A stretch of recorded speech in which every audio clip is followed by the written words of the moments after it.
I have a few things about the optimization of the mesh. And so I think this is probably what we will do tomorrow. But yeah. So the reason why, as I was saying before, why you want to optimize the mesh a bit is to gain CPU time. And so in order to do that, you first have to figure out, how slow is WaveWhite and why it's slow. And so one thing which is nice and can be also useful for, if you want to use different parameterization, that's something also easy to check, is to use a profiler for the code. And you will see some information, yeah, but that there's also stuff on the wiki on the profiling. And again, it's the same stuff, so it's all the papers. So if you want to know why WaveWhite is slow, sometimes it gets very slower, what you can do is to compile the code with the options -g and -pg in both the comp and the link. And so I think that in the comp debug and link debug, these are included. So if you look at the comp and link scripts, at some point there is a definition of the compiler options. So there's like ifort minus something, and with all the compilers. So if you put these two, then you can use dprof, which essentially will look at how much time is taken by each procedure in the code. And this is an example for the grid, the mesh we're using for Prévimère, for the French coast. So it tells you what's the fraction of the time used by each module and each subroutine. And so here, for example, 20% of the time is used by this subroutine, and this is the advection scheme. So W3 XYP FSN, this is the N scheme for the advection. It's inside of the W3 prof FSM module. These are the propagation schemes for fluctuation splitting. So pro FS means propagation fluctuation splitting. And it essentially tells you that propagation is taking 20% of the time. The next one is the dissipation sort term. This is the my crazy parameterization test, ST4 test 450 something. If you use ST3 or ST2, this is going to be much less. And typically, this here is about 2 times the nonlinear wave-wave interactions, the DIA. In WAM, the old WAM, this DIA was half of the cost of the computation. So yeah, just to give you some numbers. The input here is half of this one, and this is because the input is a function of the stress supported by the waves, the U star. Actually, I call the input twice in the code. It's not maybe very efficient, but there's at the global time step, it's called at the beginning and the end. And so it gives you some ideas of which are the subroutines are taking all the time. And so if your mesh is really not optimized, this first line may be up to 99% or 90%. And then you think, well, maybe I need to do something about having something faster for the advection.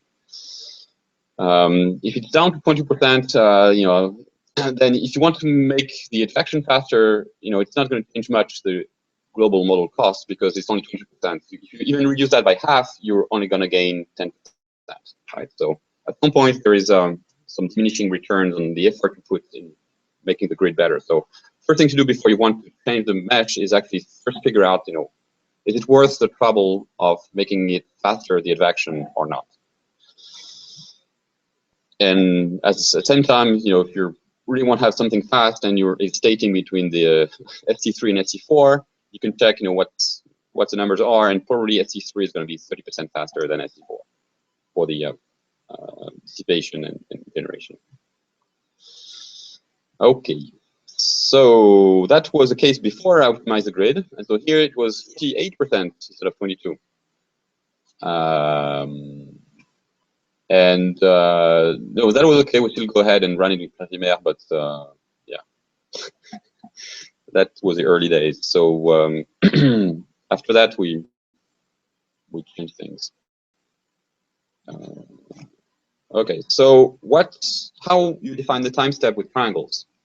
So it's basically the same idea as for the regular grids. So it's the difference. It's the ratio of the The TFL condition is the ratio of a speed divided by a length. Okay, so TFL is v times dt by dx. That's for a regular grid. And if you have a triangle, you have to, the v in your case, or the v going inside of this cell. Okay, and the what I'm going to say, and the yes, and the dx is a ratio between the area and the sum of the lengths of along which you compute the flux. Right. So it's a bit of the same idea. And so if essentially if the area is very small, or the velocities is are very large, that should require a small time step.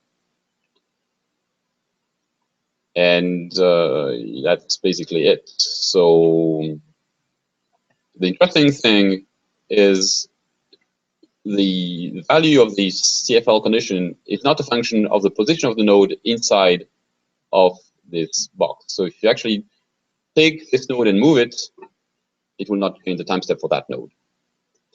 If you want to change the time step for this node, you need to move the nodes around it. Okay? Because the area of that thing is actually half or a third of the area of the thing around it. So it's not a function of the position of the node, just basic geometry.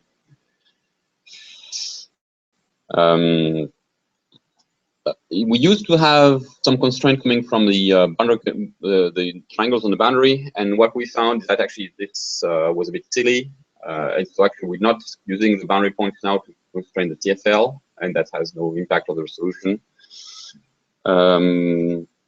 And for each spectral component, so the time step is defined for the entire grid, but for each spectral component. So for waves going to the north or waves going to the west, time step can be different, and also different from one frequency to the next. And so the time step which is used is the minimum of all the time step required by that component over the entire grid. And in practice, dt will be small if there is one small triangle or one flat triangle, especially in deep water. If they happen in shallow water, it's not a big deal, or not such a big deal. Okay, so for example, this is for our Hawaii mesh. So in our RDL tool, we're using that, so you can actually compute the time steps for that mesh inside of IDL, and it will display to you the node for which the time step is smallest. And so typically here, my small time step was coming from that node. So it has this kind of funny diamond shape. And this is general feature that you have some diamond shape in your mesh. This will cause too much small time steps. So I mean diamond because it has 4 neighbors, like a like a diamond.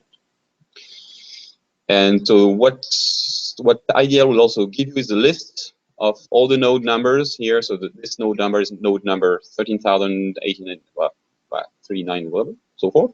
And it's asking for time step for 13 seconds. The next smallest time step is node number 88 something, and the time step is 14 seconds. So typically, what you find is if you can move this node around or get rid of it, you can already gain maybe 10% TPU cost for the action. So there's a good benefit of moving the nodes or getting rid of them. And actually, when you have this kind of shape, it's very easy to remove this node and then cut this in 2 triangles instead of 4, and you're done. So IDL can do that for you. Just tell it to get rid of all these 4 diamond stuff, and it will clean up the mesh. So in practice, the problems usually come from the 4 neighbor nodes, this diamond thing. Sometimes also you can have triangles on the boundary with 2 neighbors only, and sometimes triangles with 3 neighbors. These cases are very easy to get rid of, and then you adjust the mesh locally for that. And so this is done interactively with IDL. In my case, yeah, for more than 4. For some flow models, they also require to have less than 7 or something like that to have all like kind of wheel-shaped thing. I haven't had too much problem with that, and actually, because the minimum angle is 30 degrees, so it's actually hard to make very many triangles. And the final touch you can do is to actually move the nodes around to increase time steps. And at some point, I was trying to code something automatic to do it, and I was having some fun, but not too much fun, so I stopped it. So if somebody wants to have more fun, we can include that in an IDL tool.